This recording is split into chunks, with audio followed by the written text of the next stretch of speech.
ఓం జై శ్రీ మహాగం గణపతియే నమః. ఓం నమః శివాయ. ఓం జై శ్రీమాత్రే నమః. ఇవాళ మనము శ్రీ లలితా సహస్ర పారాయణములోని 131 నుండి 135 శ్లోకముల వరకు విని నేర్చుకుందాము. Today we will try to hear the slokas number 131 till 135 from Goddess Sri Lalita Sahasra Parayanam and learn them.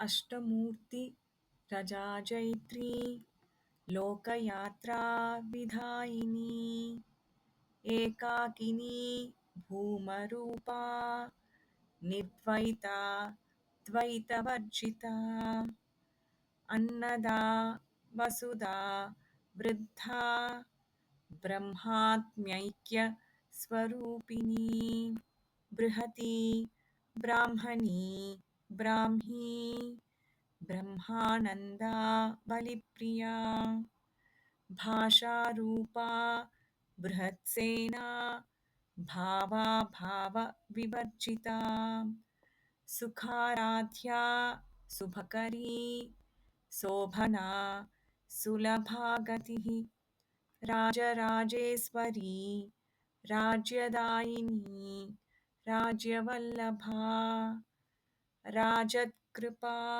राजपीठ निवेशित निजाश्रिताः राज्यलक्ष्मीः कोसनाधा चतुरङ्गबलेश्वरी